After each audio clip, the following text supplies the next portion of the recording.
Okay, forgive the noise in the background, but what we have here today is the 2004 or 5, I'm not yet sure, um, Jeep Cherokee V6 engine, 3.7 liter. Customer complaint was over engine overheating, which has been resolved. The coolant cap was loose.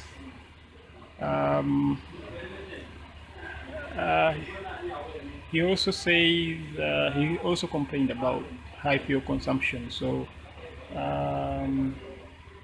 it's what I'm going to investigate right now. High fuel consumption.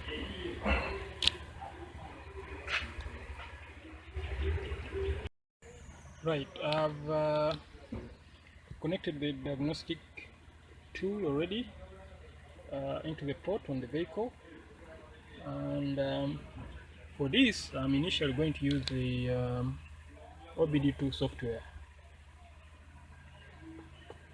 rather than the manufacturer specific software in this case.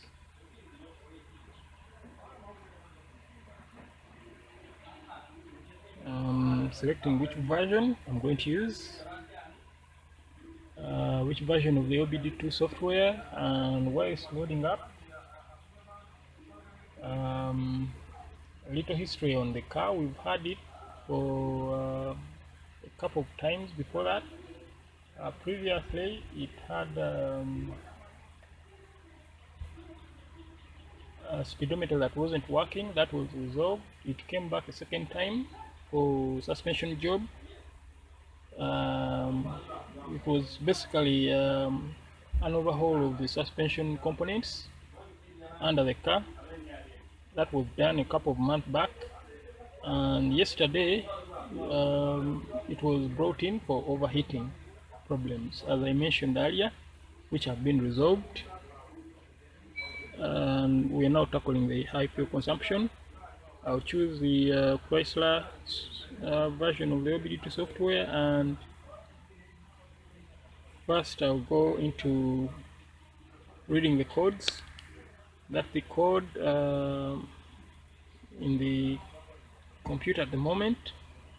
It's pointing to the oxygen sensor heater circuit on the oxygen sensor on bank 1, sensor 2. Remember, this is a V6, so it has 2 banks.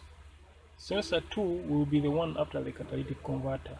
It has 2 oxygen sensors on each bank, 1 pre and 1 post catalytic converter. So the one this code is complaining about right now is the second one, the one after the catalytic converter on bank 1. Okay, good. And now I'll go into, I'll try to see this, read the freeze-frame data, find out when this code set, what were the conditions like, and those were the conditions when it set. I can see it was in closed loop.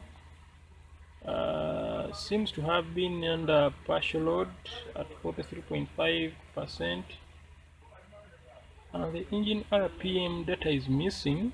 That's a bit unusual, although the vehicle was standing still. So this points to this could have been an idle or just off idle status when the vehicle, when the computer set this code. And especially looking at the absolute throttle position down here at the bottom. Right, so this means this code is setting probably idle, just off idle. So what I'll do next is run the engine.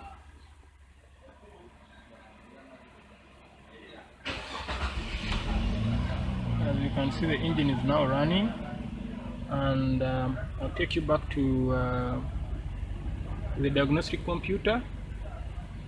I want to see the current data, what the current data is looking like. To increase the speed at which the data comes to me on the screen, I'll check and uncheck. I'll check only the stuff I need. I'll need fuel system status on bank 1, on bank 2. I'll need the fuel trims as well for both banks and for both short and long term. I'll need the calculated load value and engine RPM. Yes, I want to know what that is like, and then the absolute throttle position, and then the voltage signals on the on all these sensors.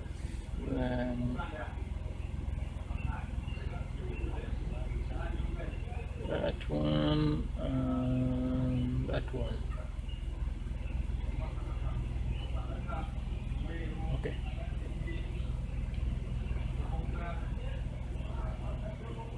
Forgive these doodles that you see on the screen. That's marker doodles. I think were made by Ivan, who was using the laptop previously. So looking at the data now, we can see the engine is already in closed loop. It is using the oxygen sensors. The load is 28, roughly 28. So yes, this, if that means the vehicle is in idle. So if I engage gear, if I engage R, I want to see the change in load percentage. It goes up to 32. If I turn the AC on, air conditioning on,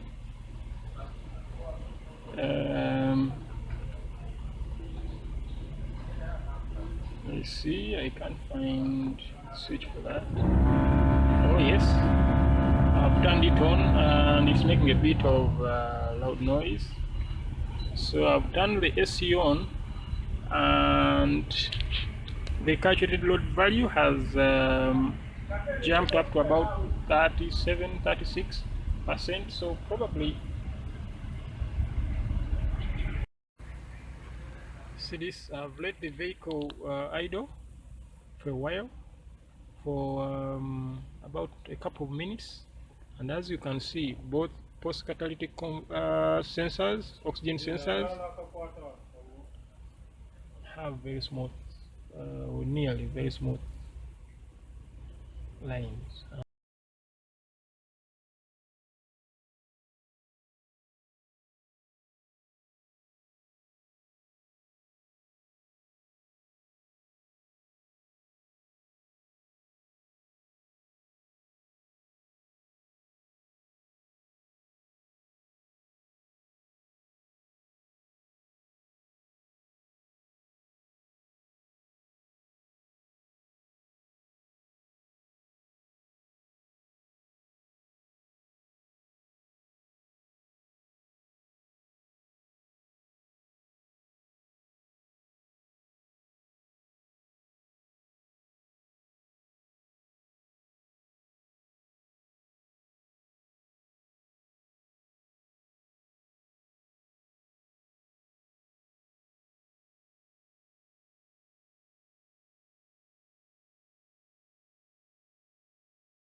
Much, but if I turn the steering, because I'm now actuating the power steering pump, you notice the load is going up and down. Anyway, for now I'm interested very much, first of all, in the fuel trim figures. The fuel trim short term on bank 1 and long term on bank 1, when you add them together, they're looking pretty much very near zero, which is fine. The same thing for something similar for bank 2. For both, I don't see total cumulative fuel trims being above plus or minus 20 at any time, or even minus 10, plus or minus 10 at any time. So I think the fuel trims at idle are good. I'm going to just put the engine back in an unloaded idle status, and I'm feeling a bit of a misfire right now, so I'm going to raise the RPMs a bit from 600 to 2000 and see if the fuel trims change. Oh,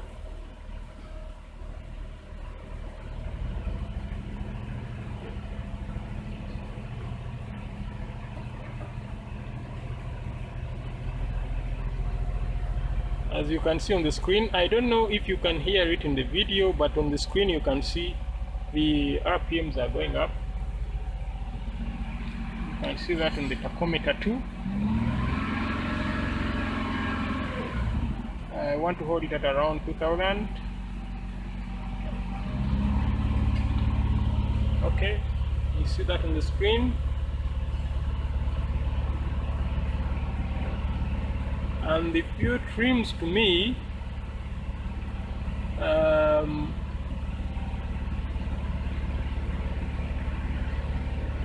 look more or less good. I don't see any problem with the fuel trims at the moment. I've just taken the foot off the gas pedal, so it's just gone back to normal idle. So now I want to see what the oxygen sensors are doing. I want to see all 4 of them at the same time. I want to graph them, so I will see if that is possible on the same screen. If it's not, it's looking like it's not going to happen, so I have to go back and take some of the data out of the list. I think I'll need the RPM. I'll leave that.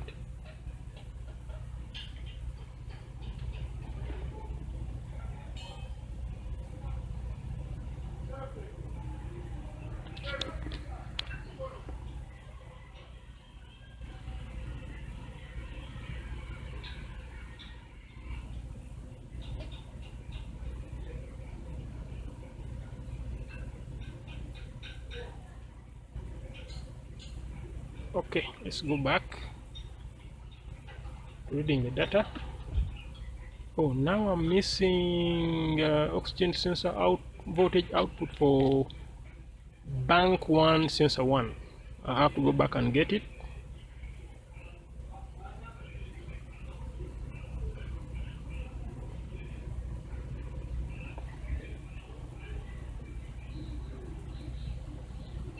Okay, there it is.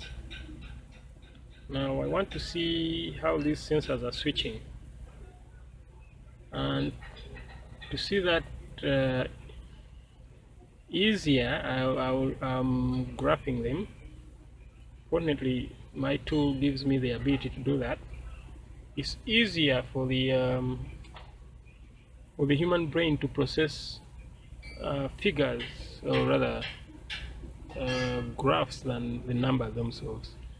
I can see right away both sensors, both front sensors for the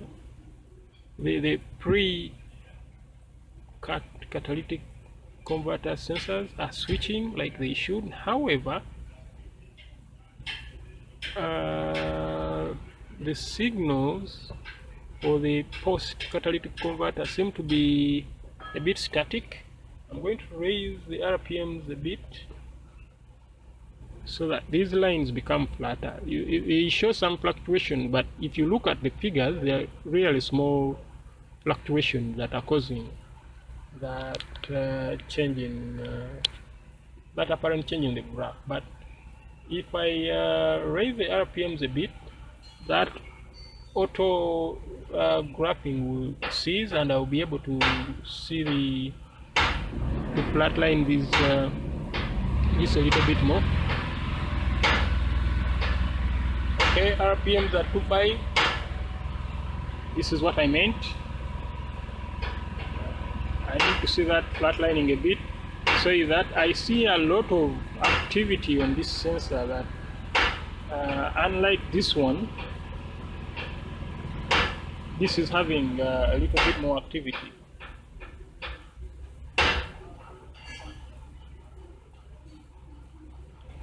And both sensors are hanging around 0.7 volts. That's an indication that the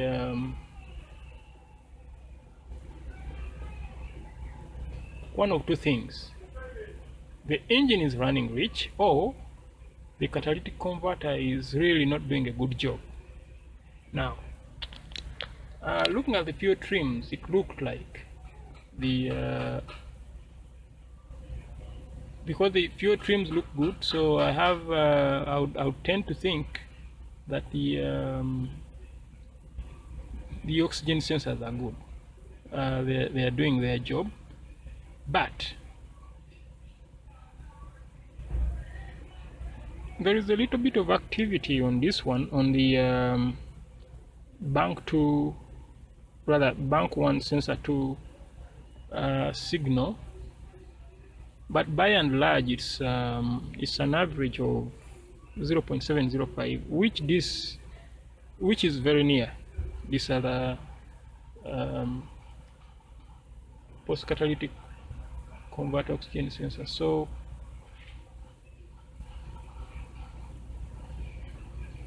from what I'm seeing, the emissions up to the pre-catalytic converter look good. The sensors are switching normally. The fuel trims are good.